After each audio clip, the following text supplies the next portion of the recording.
You can scare every bass in a 50-foot circle before your lure ever touches the water. Most anglers do, they just don't know it.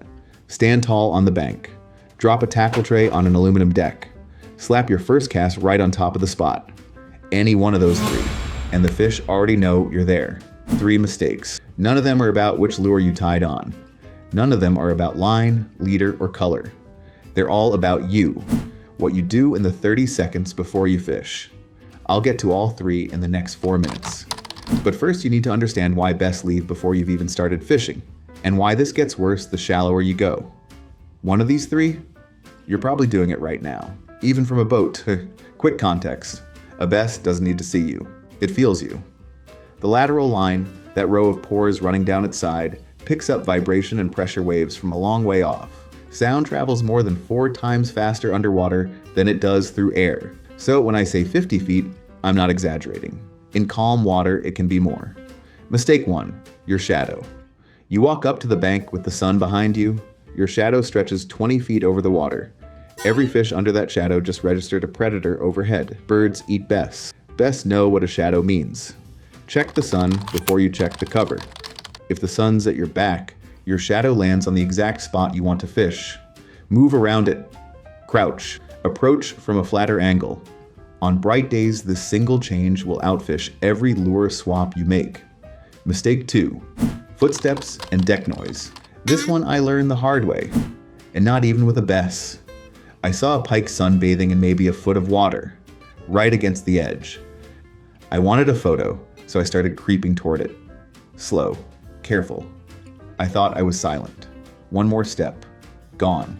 I never made a sound I could hear, but that pike felt me through the ground before I ever got close enough for a clean shot. If a fish lying still in the sun can feel a careful step on the bank, imagine what a tackle tray dropped on an aluminum deck does to bass 40 feet down. Aluminum hulls transmit sound like a drum. Hard-soled boots, a rod butt clanking against the gunnel, a tray hitting the floor. To your ear, those are soft thunks.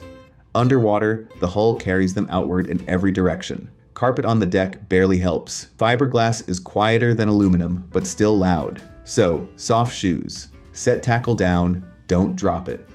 Pull your rod out of the locker before you cut the big motor and drift the last stretch, not after you're parked on the spot.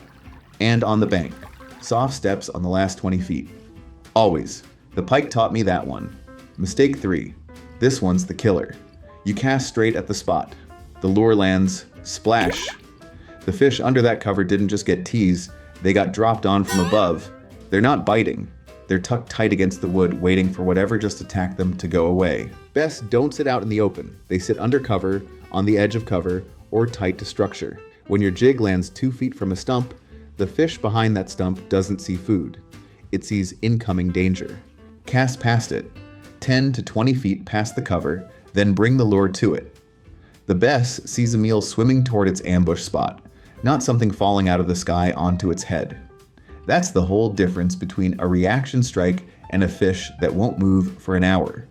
On a topwater bite, this matters even more. A frog dropped on a mat is a startle. A frog walked across the mat from open water is a hunt. So, sun, sound, splash. Most anglers stack all 3 before they make a single cast. Stand tall, drop a tray, hammer the cast on top of the cover. Then, they spend 40 minutes wondering why a spot that should be loaded is dead. The spot wasn't dead. They killed it on arrival. You don't catch more fish by being a better caster than the guy next to you. You catch more by not telling every fish in the area that you're coming. Here's what I want you to do. Next time you walk up to water, before you tie anything on, before you check the wind, before any of it, stop 10 feet short. Look at where your shadow falls. Listen to your own footsteps. Ask yourself if a pike in a foot of water would already know you were there. Because if it would, the fish you're about to cast to already does too.